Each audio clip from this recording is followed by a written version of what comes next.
ओम।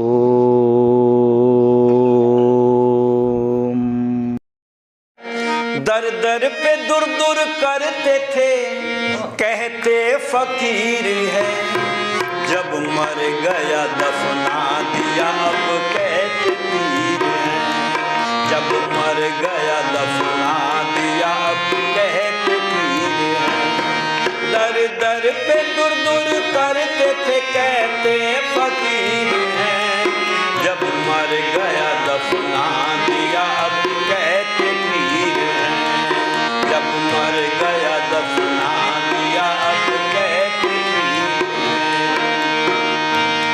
भूखा रहा सूखा रहा तन हो गया जर्जर, भूखा रहा सूखा रहा तन हो गया जर्जर, जब मर गया तन सड़ गया, जब मर गया तन सड़ गया खाने को खीर है, जब मर गया दफना दिया अब कहते पीर है, जब मर गया दफना दिया अब कहते पीर है। दर दर पे दूर दूर करते थे, कहते फकीर है, जब मर गया दफना दिया अब कहते पीर है, जब मर गया दफना दिया अब कहते पीर है। आपने देखा होगा जब व्यक्ति खाता उसको नहीं खिलाते। एक जगह पर मैंने एक माता जी को देखा, भैरों के कुत्ते को रोटी खिला रही, ले खा खा। बराबर में एक कुत्ता आकर के उसकी थाली में कुछ खाने लगा, उसको डंडा मारने लगी। मैंने कहा जो खाता है उसको तो खिला नहीं रही हो, और जो नहीं खाता उसको जबरदस्ती उसके मुंह में रोटी डाल रही हो। हमने कहा इसको खिलाओ ना, ये खाने के लिए आया है। अच्छा बताओ ये विद्या है या अविद्या है? जो नहीं खाता हम उसको खिलाते, जो खाता उसको नहीं खिलाते। ये कहता जब मैं भूखा था प्यासा रहता था, लोग मुझे खाने को नहीं देते थे। एक भिखारी पहुंचा सेठ जी के पास में, कहा सेठ जी कुछ खाने को दे दो। कहा चल चल यहाँ खाने को नहीं है। कहा सेठ जी फिर कोई कपड़ा दे दो, सर्दी लगती है। भाग, यहाँ कपड़ा भी नहीं है। कहा सेठ जी कुछ पैसे दे दो, मैं बाजार से खरीद लूँगा। कि चल चल यहाँ पैसे भी नहीं है। तो ये हंस करके कहने लगा फिर तुम भी कटोरा उठाओ और मेरे साथ चलो, तुम यहाँ क्यों बैठे हो जब तुम्हारे पास कुछ है ही नहीं। पता चला जब मैं भूखा था तब मुझे खाने को नहीं देते थे, और अब कुछ खाने को खाता नहीं तो लोग खिलाते हैं जबरदस्ती। पीर साहब को ले जाते हैं लोग, पीर साहब चूरमा खाओ, लो खीर खाओ। और मैं फिरता था फटे हाल में सर्दी में ठिठुरता, फिरता था फटे हाल में सर्दी में ठिठुरता, मरते ही मेरी कब्र पर, मरते ही मेरी कब्र पर रेशम के चीर हैं, जब मर गया दफना दिया अब कहते पीर है, जब मर गया दफना दिया अब कहते पीर है। दर दर पे दूर दूर करते थे, कहते फकीर हैं, जब मर गया दफना दिया अब कहते पीर है, जब मर गया दफना दिया अब कहते पीर है। का जब मैं नंगा घूमता था, मेरे पास कपड़े नहीं थे, तब कोई मुझे कपड़ा नहीं देता था, और अब हरी चादर गोटा लगी हुई रेशम की, और लो लो पीर साहब अब ओढ़ो कहीं सर्दी न लग जाए। अच्छा अब सर्दी लगेगी पीर साहब को? हम भी यही करते हैं। अच्छा आप में से कोई ऐसा नौजवान है जिसकी नौकरी लगी हो और पहली तनख्वाह मिली हो और अपने पिताजी के लिए चादर लाया हो, पिताजी आपने पढ़ा लिखा करके मुझे योग्य बनाया, आपकी कृपा से मुझे नौकरी मिल गई है, मैं ये चादर लाया हूँ, इसको जब ओढ़ोगे पता चल जाएगा, तुम्हें याद आएगी कि मेरे बेटे की पहली तनख्वाह इस तारीख को मिली थी। किसी ने दी ला करके? नहीं ला करके। कब ला करके दी चादर? जब पिताजी मर गए तब लाए बढ़िया सी चादर निकाल करके, अब ओढ़ करके जाओ कहीं रास्ते में ठंड न लग जाए।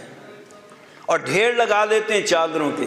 और ये भी पैमाना बन गया, जिसकी अर्थी पर ज़्यादा चादर वो बड़ा सेठ, और जिसकी कम चादर वो छोटा सेठ। पर नहीं, याद रखना, हमने बदला इसको। हमने कहा जितने की तुम चादर चढ़ाते हो इतना घी और सामग्री चढ़ाओ, कम से कम वातावरण तो शुद्ध होगा। इनको तो सबको गटर में फेंक देंगे, जला देंगे लोग, लेकिन चादर घी सामग्री चढ़ाओगे तो कम से कम प्रदूषण तो नहीं होगा। हम भी वही काम करते हैं जो दूसरे करते हैं। इसलिए विद्वान कहते हैं, फिरता था फटे हाल में सर्दी में ठिठुरता, मरते ही मेरी कब्र पर, मरते ही मेरी कब्र पर रेशम के चीर हैं, जब मर गया दफना दिया अब कैद वीर हैं, जब मर गया दफना दिया अब कैद वीर हैं। अच्छी नहीं लगती थी सूरत मेरी जिनको, अच्छी नहीं लगती थी सूरत मेरी जिनको, अब उनकी तिजोरी में, अब उनकी तिजोरी में मेरी तस्वीर है, जब मर गया दफना दिया अब कैद वीर है, जब मर गया दफना दिया अब कैद वीर है। अच्छा, आप में से भिखारी की सूरत किसी को अच्छी लगती है क्या? मैंने देखा बड़े ध्यान से, मैं एक एक चीज को बड़ी बारीकी से देखता हूँ। जब रेलगाड़ी में या बस में कोई भिखारी चढ़ जाए तो कुछ लोग तो पीछे कमर लगा करके आंख बंद कर लेते जैसे गहरी नींद आ रही है। कुछ लोग खिड़की की तरफ को देखने लगते हैं जैसे इनका ध्यान ही नहीं। और जब भिखारी आगे निकल जाएगा एकदम आंख खुल जाएंगे, नींद भाग जाएगी। भिखारी की सूरत अच्छी नहीं लगती, और जब वही मर जाएगा भिखारी तब उसका फोटो खींचेंगे, एक लॉकेट बनवाएंगे, गले में डालेंगे। कुछ लोग पर्स में फोटो रखेंगे। एक सेठ जी ने गले में रख रखा है फोटो। हमने कहा ये आपके पिताजी का फोटो है? कहने लगे नहीं नहीं पिताजी का नहीं है। तो हमने कहा बाबा जी का होगा? कहने लगे नहीं बाबा जी का भी नहीं है। तो हमने कहा और किसका है? कि ये पीर साहब का है। तो हमने कहा वो फूफा जी लगते थे तुम्हारे, उनका फोटो क्यों रख रखा है? कहने लगे साहब गले में उनका फोटो रखने से गल्ला कभी खाली नहीं होता, हमेशा भरा रहता है। तो मैंने कहा दुकान को ताला मार दो, फिर अब तो गल्ला खाली होगा ही नहीं। ऐसा धारणा बन गई लोगों की। पर कहते हैं भिखारी की सूरत अच्छी नहीं लगती। और कहता है मैं जब मांगता था लोगों से तब मुझे कोई 1 रुपया नहीं देता था, मांगे से भी 1 रुपया देता न था कोई, मांगे से भी 1 रुपया देता न था कोई। 100-100 के नोट डालता, 100-100 के नोट डालता हर एक राहगीर है। जब मर गया दफना दिया अब कैद वीर है, जब मर गया दफना दिया अब कैद वीर है। जब मांगता था तब 1 रुपया भी नहीं देते थे, और अब 100-100 के नोट कब्र के ऊपर चढ़ा करके जाते हैं। पर आज मुझे पता चला वेद का सिद्धांत सत्य सर्वमान्य है, वेद का सिद्धांत सत्य सर्वमान्य है। करता नरेश दत्त सदा, करता नरेश दत्त सदा जिसकी तकदीर है।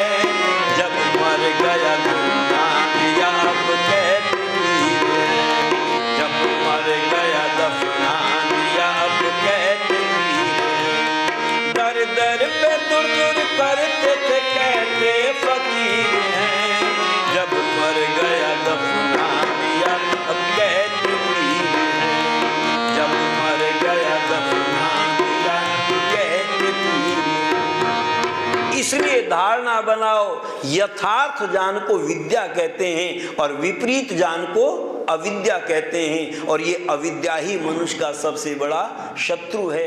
आइए यदि मित्र बनना चाहते हैं तो विद्या को, वैदिक सिद्धांतों को, वैदिक भजनों को, वैदिक ज्ञान को प्राप्त करने के लिए आप वैदिक राष्ट्र यूट्यूब चैनल को सब्सक्राइब करें, लाइक करें और अपने कमेंट्स सुझाव देते रहें।